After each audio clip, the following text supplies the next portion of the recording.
Oh, I wanted to watch this video. Economics Explained, maybe? Norway is... They had a video called "Did the Perfect Economy Just Get Better?" And it looks like one of those videos that is always like glazing Norway and the Nordics. And it has 1 million views. I wanted to see this one. It's easy to be perfect when you're rich.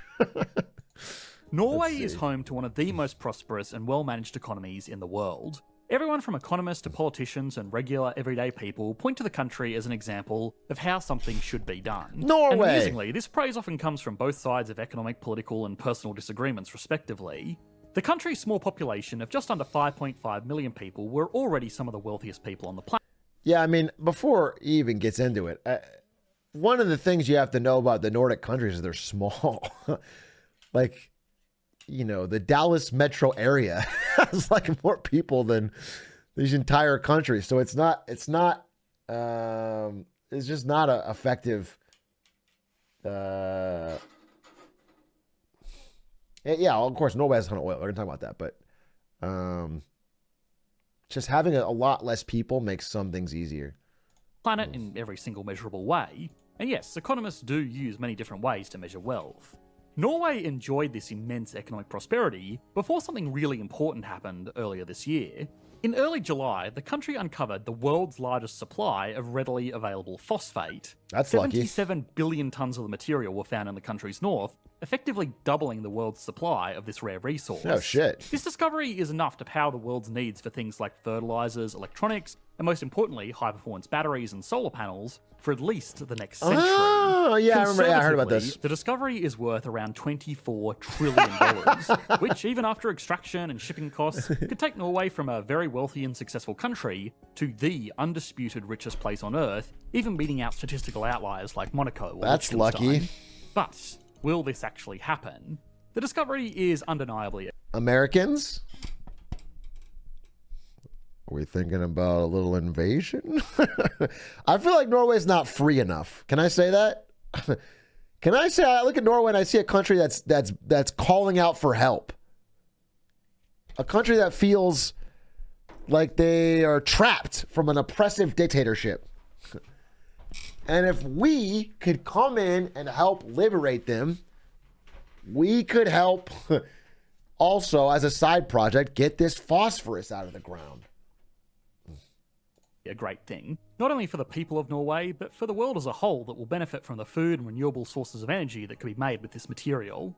But it also introduces some major risks. There are countries that are already reliant on the export of this material that could be heavily impacted by this new supply. What's more is that phosphate is considered a strategic raw material by some of the most powerful geopolitical players in the world. And that's all to say nothing of the fact that this story isn't new. There has already been a country that discovered a large supply of phosphate and made its people the wealthiest population on the planet in just a few short years. But now, today, the country suffers from widespread poverty because it's poorer than when it first made its discovery. Oh, really? It's naive to think that this couldn't happen in Norway, and understanding the country's plans with this new discovery can teach us a lot about some of the most important economic issues in the world today, from the responsible management of natural resources, the economic philosophy of Norway itself, and what separates macroeconomic success from failure. So, how is Norway going to manage this new influx Is there a of video wealth? on the Nauru situation? How could too much of a good thing potentially I be don't the wanna watch miracle that. economy's undoing? And finally, what impact will this tiny country's decisions have on some of the most important areas of the global economy? Once we've done all of that, we can put Norway, the channel's long-time go-to for economic success comparisons, on the Economics Explained national leaderboard to see how it really stacks up. It's clearly going to do well, but will it get the USA. top spot? Oh, California above I Ireland. used to Get teach fucked. economics in a university, but once I started making these video essays, I realised that I could teach a much bigger audience on YouTube, and I definitely couldn't do that without Storyblocks, the sponsor of this video. Dude, I can tell because every stock footage, I have a Storyblocks subscription. This whole video is just Storyblocks stock footage. Everything I'm seeing is just stock footage from Storyblocks.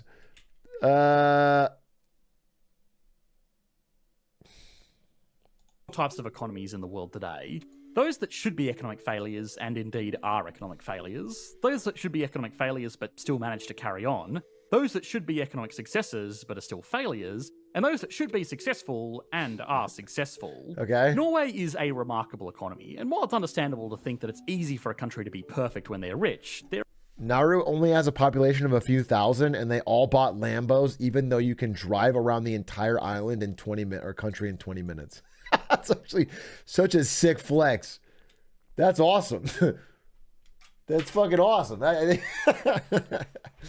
That's base, dude. Here's a 5-minute video on Nauru. All right, fuck it. We'll fit it in and watch it first. This video was made possible by Skillshare. Get access to 21,000 classes for free for 2 months at skl.sh/HAI11. Imagine taking some random town of 11,000, let's say Millington, Tennessee, and giving it Tennessee, shout out. $1 billion. Do you A, think Millington will make responsible investments to assure long-term economic success, or B, think Millington will make terrible financial decisions out of a lack of experience and eventually economically and environmentally devastate itself forever? If you answered B, you're correct. Switch Millington for the country of Nauru, sprinkle a little corruption in, and add one terrible, terrible musical, and that's the story of Nauru. Nauru, you see, is a tiny island country in the Pacific laying a mere 35 miles south of the equator. It's only larger in size than the Vatican and Monaco, and larger in population than the Vatican, and yet, for a short period in the 60s and 70s, Nauru was the country with the highest GDP per capita in the world.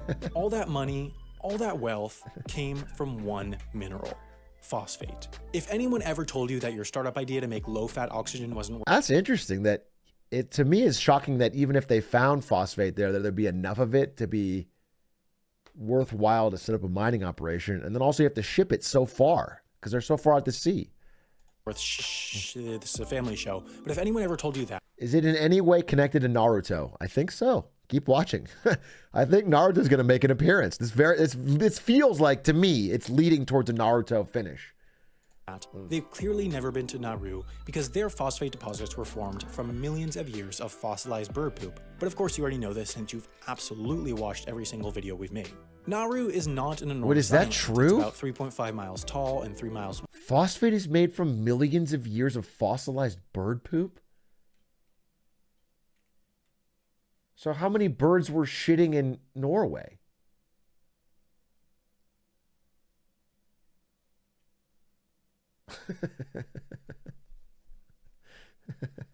Just one big one.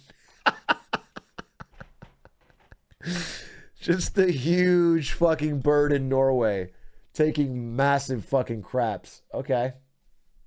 Wide, but virtually the entire landmass was caked in phosphate many feet deep. Phosphate sold for hundreds of dollars per ton, and Nauru had tons of it. In the height of the mining days, the island was making close to $100 million per year, but the island's supply of phosphate was finite and quickly depleting, and they were just hemorrhaging money. Much of the money initially went to funding their national airline, Nauru Airlines. At one time, this airline flew all around the Pacific to far-flung destinations like Singapore, Hong Kong, Taipei, Guam, and Honolulu, all with about 80% of their seats so empty. stupid. A typical airline like United, for example, flies with only 17% of their seats empty. Nauru Airlines, What an inefficient use of the money is to set up a fucking airline. on the other hand, actually had to drag people on to fly. In fact, for a 6-month period in 1988, the certificate allowing Nauru Airlines to operate as a commercial airline was revoked, so to get around that, the government decided to let anyone fly anywhere on the airline for free so that legally they were operating private jets. The government eventually realized that if you spend money, then you don't have that money in the future. They needed to take this phosphate money, which was coming in all at once over the span of a few decades, and turn it into long-term income to keep the island afloat. Yeah. Therefore, they established the Nauru Phosphate Royalties Trust. They bought hotels all around the world, the Sheratons in Auckland and Rotorua, the Pacific Star Hotels in Manila and Guam. They bought properties in the US and India and the UK. They built enormous skyscrapers in Honolulu and Melbourne. At its peak, this fund had close to $1 billion invested. But just like all good stories, this one involves a stupid songwriting financial advisor. That genius was Duke Ming's, who had written Leonardo the Musical, A Portrait of Love. This was a very loosely reality-based account of Leonardo da Vinci's creation of the Mona Lisa, and somehow, rather impressively, Duke Ming's convinced the government of Nauru to invest $5 million of their phosphate money to open this show on the prestigious West End in London. This 4-hour-long musical was a narrative disaster, and the reviews were scathing, but Duke Mink said the show must go on. The audience actually didn't disagree because there was no audience. Nobody was really coming, and Leonardo the Musical closed after a mere 5 weeks. I mean, stupid, but $5 million is the entire $5 million.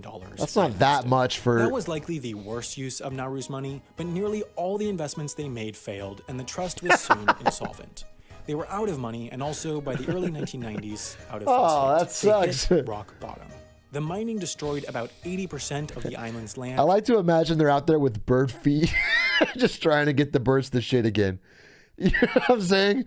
Just fucking stuffing seagulls with as much food as they can carry. Just praying, dude. Let's start this baby over. Let's get this fucking train back on track. Yeah, feeding laxatives. Importing ostriches and feeding them laxatives.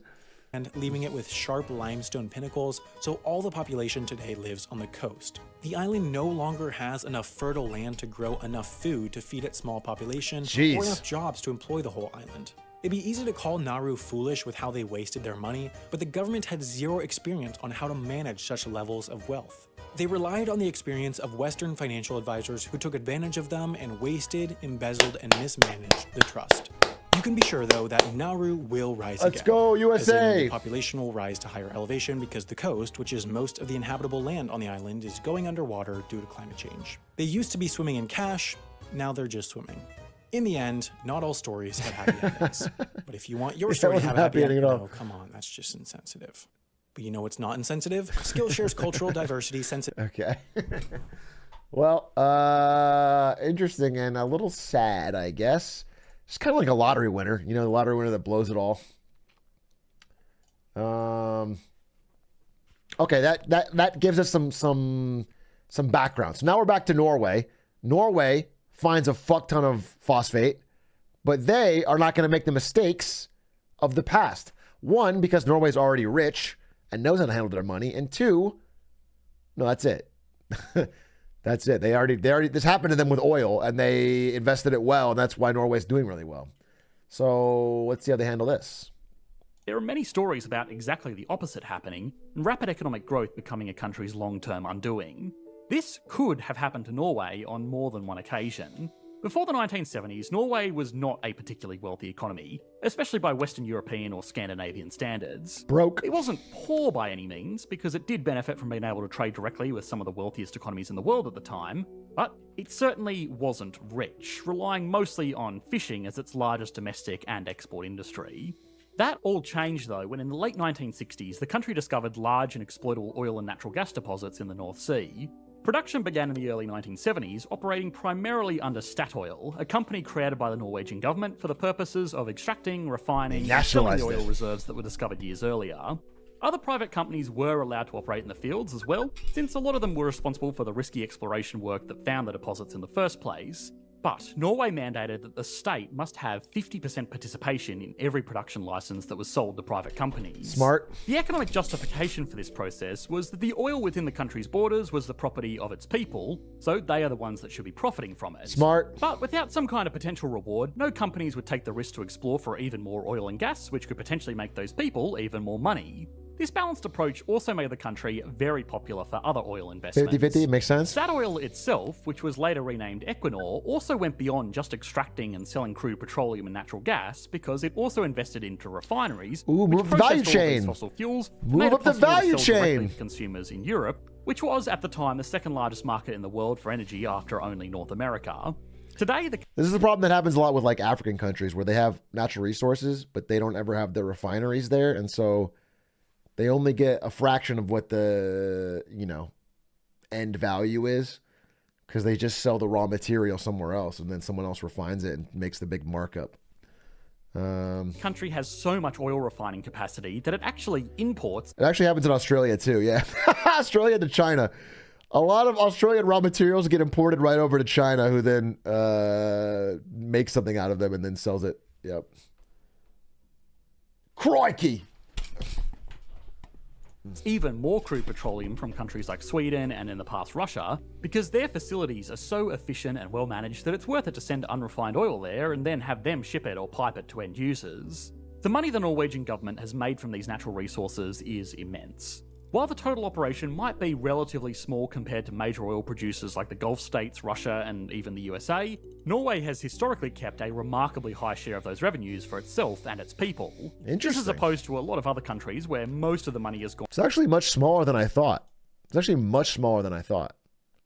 I thought or Norway was a bigger oil producer. Like, I would have thought it was in the top 10. But it's not. Be relatively small compared to major oil producers like the Gulf states, Russia, and even the USA. Norway 13, below Mexico is interesting. That wasn't. Has historically kept a remarkably high share of those revenues for itself and its people. This is opposed to a lot of other countries where most of the money has gone to benefit those natural resource companies, with the state and ultimately the people getting whatever is left over. Ahem. Norway, again, also had a bit of luck on their side here because they were a member of NATO and didn't have the same geopolitical struggles that a lot of other countries that discovered vast natural resources in the decades after the Cold War. Right. We're in the process of working with geopolitical experts to create a new channel that will address this stuff in much more detail with much more expertise and real-world experience, so stay tuned for that because that's all I can say about it for now. It also must be recognised that Norway has an incredibly small population, so any revenues are not going to be split thin. Right. Now, making sure that natural resource revenues actually go to the people instead of a handful of oil companies or well-connected politicians is just the first step in making sure that they're used responsibly to build a successful economy instead of being squandered and causing all kinds of problems.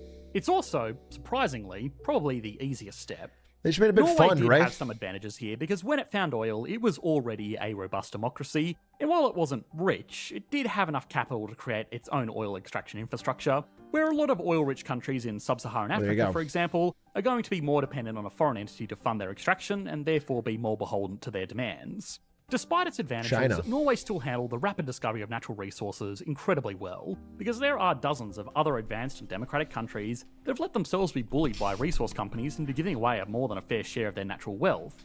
Again, not looking outwardly at any country in particular. Now, the hardest part was making sure that those revenues... Oil production in Norway has gone down quite a bit in the last few years. Yeah, but I think they said themselves, I mean, like, now they can just transfer to phosphate, right? Assuming that it's even true. Like they didn't waste that boon, and now they're set up really well, and the country's very prosperous. Went towards genuinely improving the economy. There have been a few strategies employed by various countries around the world to varying degrees of success in the past. Venezuela, for all of its problems, did effectively, at least initially, turn a lot of its oil revenues over to its people through generous social programs and low taxes. But this created a strange anomaly in the market and made the country very unstable because it turned into a political race of who could give away the most money. These problems were in some ways the cause of and were in turn heightened by sanctions imposed on the country as well. The US state of Alaska also does something similar by paying its residents a share of oil revenues every year and levying no state income taxes. Alaska has the advantage of being a US state, and it was already wealthy and politically stable, so these policies didn't radically reshape its economy like it did in Venezuela. I have heard about the Alaskan fund. Oil revenues to fund lavish development projects with at least the supposed intention of encouraging the growth of tourism and international business operations in the country, which should, in theory, replace the oil industry when wells run dry or global demand for fossil fuels subsides. There is nothing inherently wrong with this kind of plan, although a lot of the countries pursuing this system have had transparency issues, where it has become difficult to tell if sometimes completely unchallenged leaders are investing money in Saudi wealth. Yeah. The Saudi wealth fund put money into, I mean, now it's all sports, but it was like, I mean, they invested into WeWork and a bunch of stupid shit. I wonder how much of it is lost. Into sports teams because they see it as a good long-term investment for their country's sports and tourism industry, or because they have practically unlimited money and just really like particular sports stars. This strategy also has the problem of just shifting natural resource benefits away from foreign oil companies and to any type of company, because a key part of the development strategies of places like the UAE, Qatar, and Saudi Arabia has been very low or zero taxes on businesses and individuals. If these tax laws didn't exist, it's unlikely that a lot of businesses would bother to set up operations in these countries. And once oil revenues run out, it's unclear if these countries are going to be able to sustain this combination of high spending and low taxes. So this is not Norway. Norway took what is Norway's approach? Even today, its taxes on businesses, individuals, and economic activities like sales and owning land are all very high. Its national income tax rate seems low, but after including regional taxes and other levies, even non-exceptionally high earners can end up paying more than half of their income to the government. Sheesh. That's also not including sales taxes or value-added tax. And Norway has one of the highest rates for this in the world, taxing 25% of the purchase price of most goods, and in some cases even more for things like alcohol. Outwardly, Okay. it's also High very hard to taxes. see where all of this money is going. So where's it Norwegian going? cities are fine, but pretty basic. There are no Get owned. kilometre-high skyscrapers or man-made islands. And that's because, of course, as regular viewers of the channel will know, instead of directly giving their citizens money or Well, they also only have 5 million people in the whole country. So you don't need... The reason you have skyscrapers is because there's a lot of people and a lot of land. If there was, you need to build these cities more vertical if you had more people, but you don't. spending it on big flashy infrastructure projects, it instead takes all of that money and puts it into a national savings account called a sovereign wealth fund. Today, the total value of the government pension fund of Norway is over $1.6 trillion, which is an almost 50% increase from when we explored this country as the first video ever on this channel, or at least the first one that's still around. That increase has been helped by inflation, which has obviously not been insignificant over the past 4 years, investment returns, which have also been very strong, and perhaps most importantly, because the invasion of Ukraine and the destruction of the Nord Stream pipeline was a golden opportunity for Norway to become Europe's So I read about this, and that's why I thought... almost exclusive natural gas provider. $1.6 trillion works out to be higher almost up. $330,000 for every man, woman, and child who is a citizen of Damn. Norway. Which means if this fund was just directly handed over to everyone, Norwegians would be the richest people on the planet. Of course, that's not what the government does, and it doesn't directly spend it either, which has its advantages. Well, can compound. Eventually, this money is taken out to fund public spending, but before that, it sits in the Sovereign Wealth Fund, and the clue to why that's important is in the name of the fund itself. The Government Pension Fund, or well, technically the Statens Pension Fund. Oh, sorry to any Norwegian speakers watching. Anyway, the pension fund is not actually to fund pensions, at least not exclusively. It's a fund to act as a pension when, just like someone can no longer work, Norway can no longer rely on oil revenues. It's for when oil retires, not the people. The idea is that there will be enough invested there to make up for the lost oil revenues. I actually am really interested in this video. I don't... This guy, what do I don't like the structure of this video. I like the information a lot. I'm actually really liking the video. No, I think you guys are... Whoever talked shit on this in the beginning, I thought all of your criticisms are actually dead wrong from what I've watched so far. But it doesn't... It dances around things too much. It milks it for... I think it's clearly milking it for ad revenue. Investment revenues, and already they are pretty close. And that's the first big advantage. The state will eventually make even more money than it would if it had spent its oil revenues directly. Another advantage is the stability it gives the country. Natural resource-dependent economies often find themselves in a position where their economy can only be as good as the price of their export materials in international markets, which can fluctuate wildly on even an hourly basis, let alone the years and decades over which good economic planning should take place. By putting all of its revenues into a wealth fund, the Norwegian economy has effectively given itself a shock absorber to these wild swings. If oil prices are high and the country makes lots of revenues, it can put money into this fund, putting it on track to be independent of even needing those oil revenues at all in the future. If oil prices drop and revenue falls, then it can always dip into this fund to pay for services without taking on debt or otherwise disturbing economic functions. Thanks to its relatively high tax rates, it hasn't ever really needed to do this, but it gives the country a lot of security to know that it is possible. Those taxes also contribute to economic stability in less obvious ways as well. Taxes can be used to control an economy. If it needs a boost, governments can lower taxes, leaving more money for people to spend and invest, giving a helping hand to businesses and ultimately employment. If an economy is running a little bit too hot, and things like inflation or inequality are becoming a problem, then a government can raise taxes or adjust tax brackets to address these issues directly. If a government doesn't raise taxes because it can fund its expenditure through other revenue sources, then it gives up this control, which even the most libertarian economists tend to acknowledge is a major weakness. Beyond that, taxes also create something of a social contract between the government and its people. If people pay taxes, they naturally become more engaged with what their government is doing with their tax dollars. So things like corruption or government officials embezzling funds to enrich themselves become far... This is the part that I don't like. I guess I don't like this in any video. I don't like this. This is a big thing on YouTube, and I don't like it. I don't like when they take... I mean, it's not necessarily a bad thing. I just don't like that they take time to Constantly go over the basics. Are more heavily scrutinised. I want you to get to the point about Norway and the Sovereign Wealth Fund. The model that Norway has used to collect and capitalise on its natural resource wealth has obviously been a winner, but that doesn't necessarily mean that it's as easy as copying and pasting this strategy onto any country that discovers a massive reserve of natural resources. There may be no clearer demonstration of this fact than what Norway does with its newly discovered trillions. Okay. The discovery of the country's phosphate Here we reserves are. We're here has at the the potential point. to make North Sea oil and natural gas almost insignificant by comparison. For scale, the estimated value of these phosphate deposits is slightly greater than the value of oil reserves in Saudi Arabia at current global prices, where Norway is just one of dozens of major players. That's crazy. That is so much money just to Norway. I do wonder how they'll handle it. That is a level of wealth that can change things. If any country can handle it, though, it seems like they are so set up.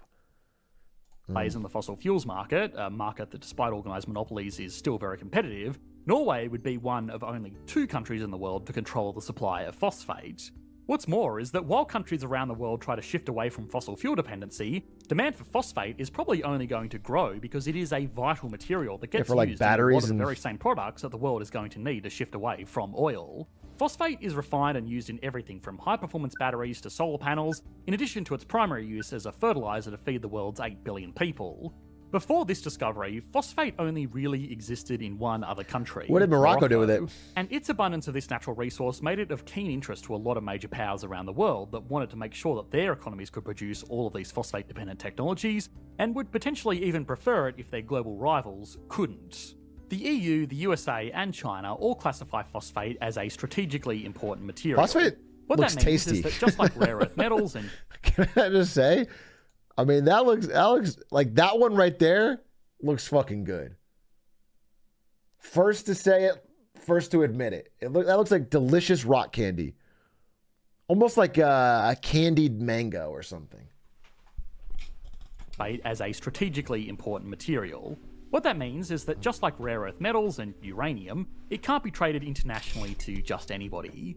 Norway is not a member of the EU, but given this discovery, it is going to become a country of keen interest to most of the major economic powers in the world, which is just as much of an opportunity as it is a potential risk. The country that this is obviously worst for, though, is Morocco, which was not a wealthy country to begin with, and almost 25% of its total economic activity and international trade was centered around the export and processing of this one material. They're not the only cool person. If Norway starts to extract and sell this material in bulk, it will inevitably drive prices down in international markets and offer a more stable, more business-friendly alternative to countries and companies that want a consistent supply of this highly coveted resource. This is great for Norway and the world, but that all unfortunately comes at the expense of Morocco. Sorry, Morocco. It's too early to say for sure yet, but the revenues from the extraction of this resource will likely also be directed into the government pension fund, which could conservatively triple its value over the coming decade, meaning every single Norwegian citizen would have $1 million indirectly invested on their behalf. It would be expected that such a massive boost to the country's economy would make national headlines, but in our... What is the Norwegian... top holdings of the Norwegian Sovereign Wealth Fund? Is it public?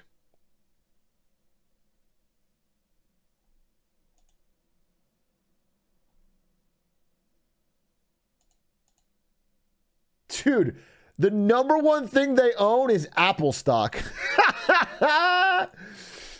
Apple stock, Microsoft stock, Google stock, Nestle stock, Amazon stock.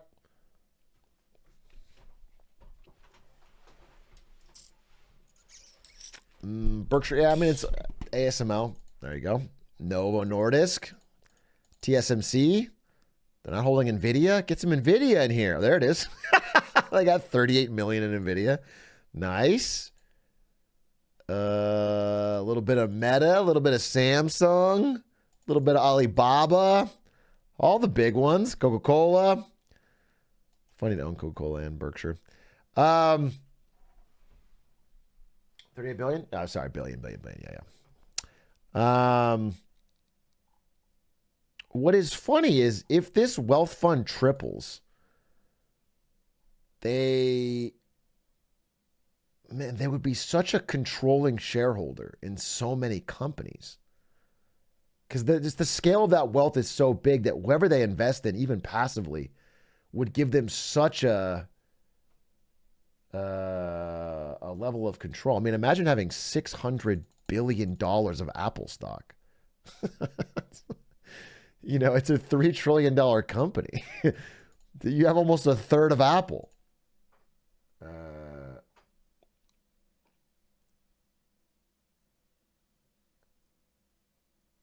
Oh, it's in fucking their fake currency. So what is this in dollars?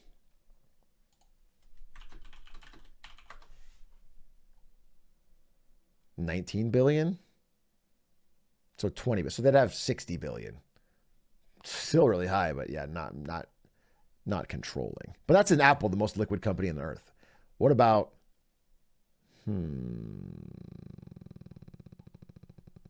ownership percent. So they own 25% of Shaftesbury. Shaftesbury, I assume, a UK real estate company. They would own quite a bit of that, assuming they just tripled every holding. Interesting. A lot of real estate companies.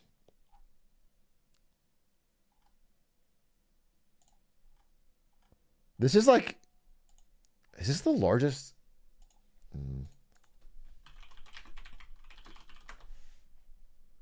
I think it is the largest wealth fund. Damn, this is like the largest, most diversified wealth fund. That's insane.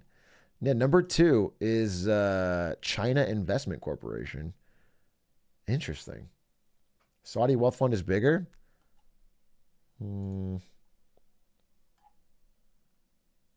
It's not what it says here, but maybe it's a different metric.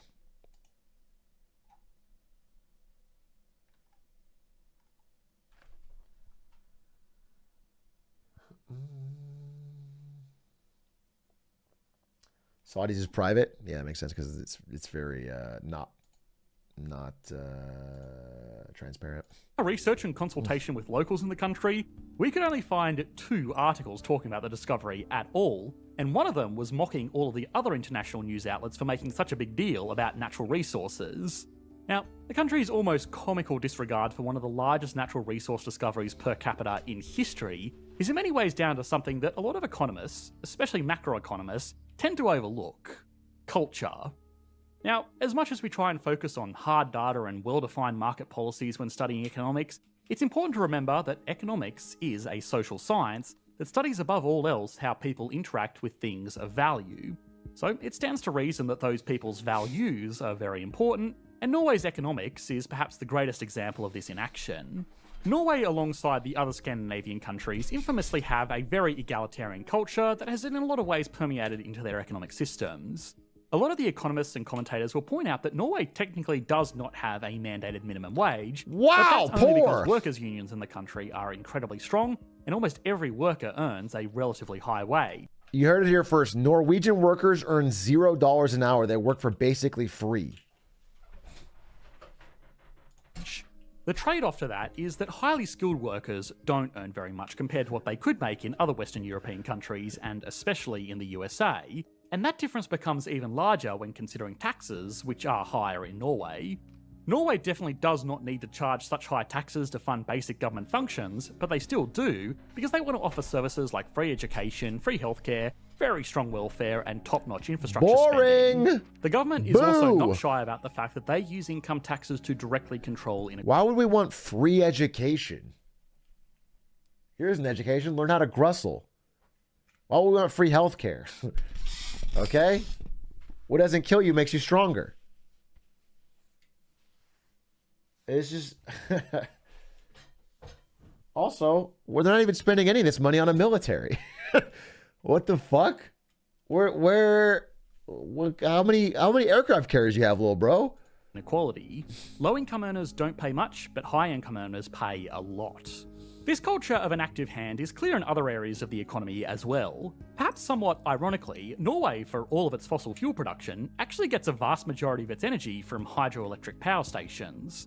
This was a major investment compared to something like a natural gas power plant, which the country could easily power with its own domestic supply of fossil fuels. But the country made the investment anyway because they not only wanted to be environmentally friendly, within their borders at least, but if it wasn't already obvious, they want to set up an economy where they're not only not going to be impacted by the loss of their fossil fuel industry, they won't even realise when it's gone. Now, free high-quality education, funded by higher taxes, in a country with not many opportunities to earn an extremely high income, is something that we've seen before in a few other countries like Germany, Italy, and France, and it always created the problem of brain drain. There is nothing to stop Norwegian citizens getting a university degree fully funded and then moving to a country where they will earn much more, pay less tax, and likely have lower living expenses. One other trade-off to everybody being fairly well off is that everything is extremely expensive.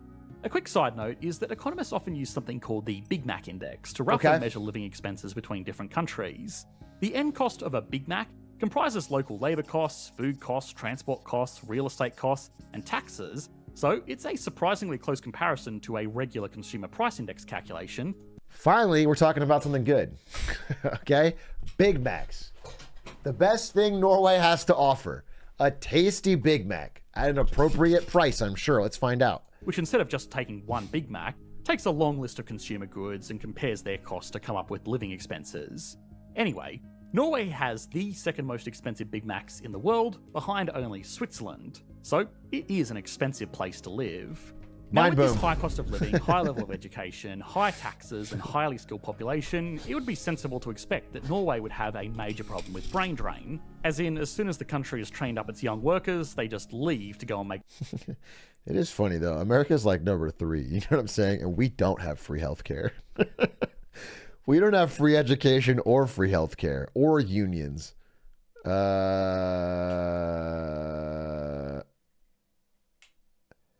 But we have $1 cheaper Big Mac, which is worth it, baby. Which is worth it. And we do have America. We do have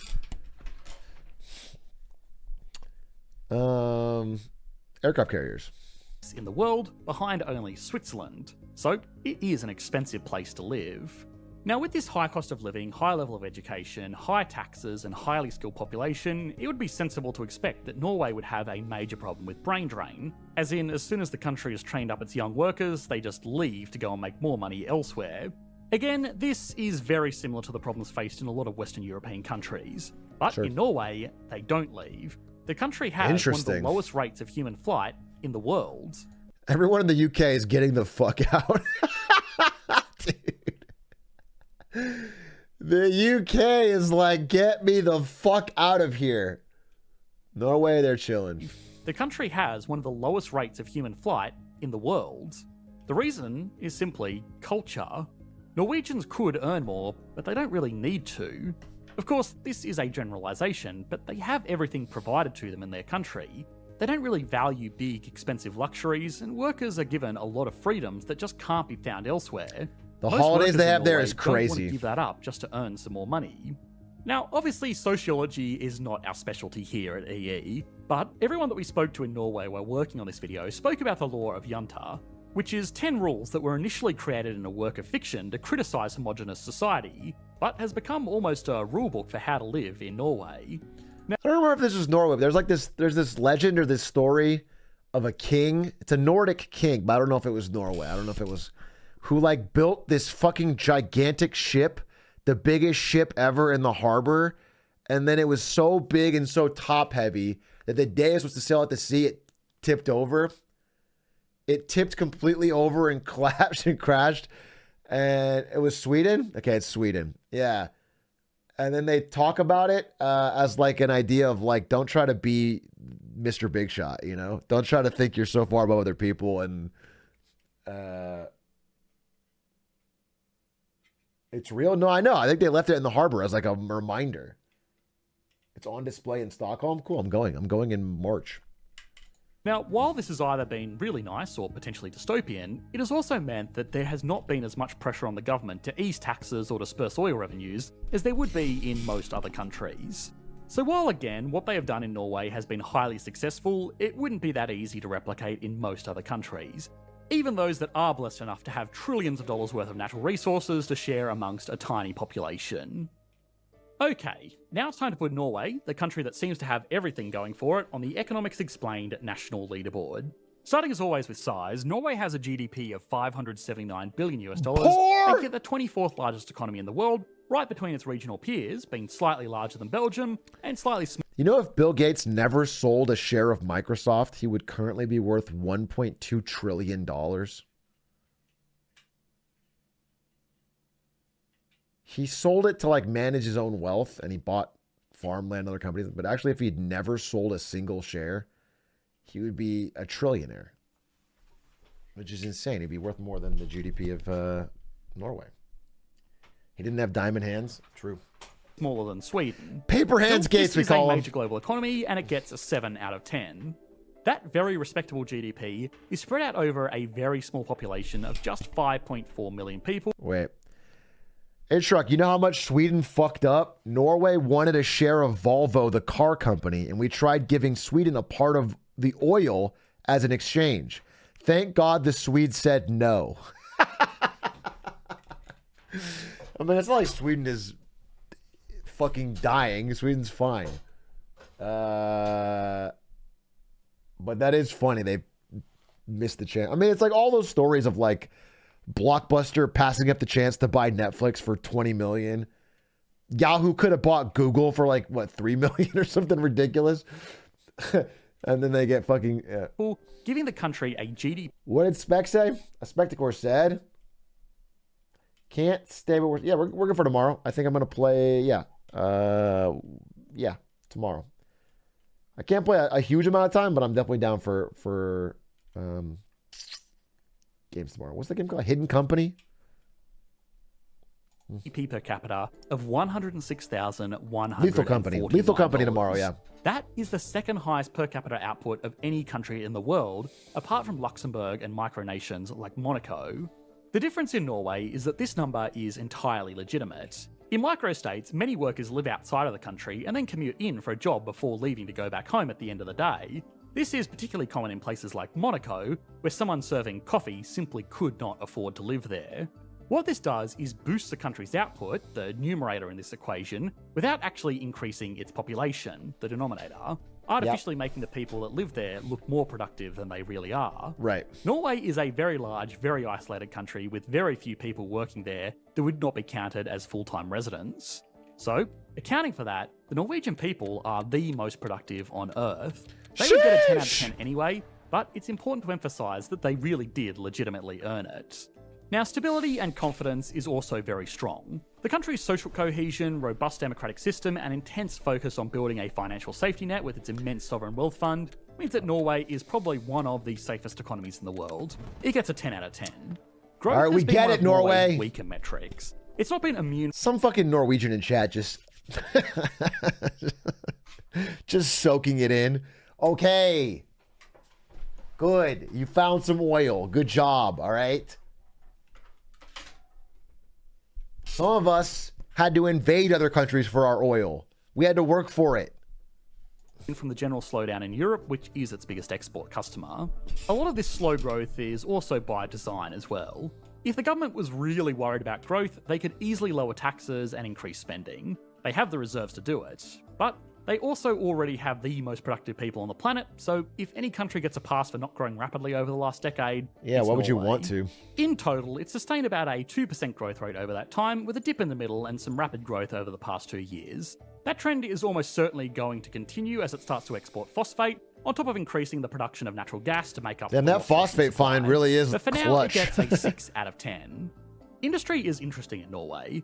A lot of countries have struggled to develop competitive industries outside of oil and natural gas because those exports dominate everything else. It's an issue so common that we've had to explore it in dozens of videos, but Norway doesn't have that same problem. Obviously, given that it's such a small country, it doesn't have any major world-shaping industries, apart from maybe phosphate production soon. Even still, it has still established incredible value-adding international services like shipping administration, sustainable fishery, and of course, it must be recognised, financial investment. The trillions of dollars they have invested around the world is getting put into developing other industries to make the world a richer place. Right. Norway gets an 8 out of 10 for industry. only Pretty good. missing out on getting anything higher because it's small size. Is Maersk a Norwegian company? Danish.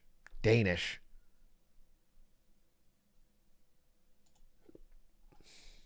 Means that it struggles to be globally dominant in anything. Altogether, that gives Norway an average score of 8.2 out of 10, putting it up here on the leaderboard, just coming short of the top spots because of slower than average growth, which is likely to improve in the coming years, and that honestly the country probably doesn't care Get too much on about Germany. anyway. Now, we have addressed a number of countries that took natural So all of that, I'm sorry, all of that, and you're not even at California's level. Get fucked! Okay? Get fucked, bro. There's like fucking 14 homeless people on my street, and we're higher ranked.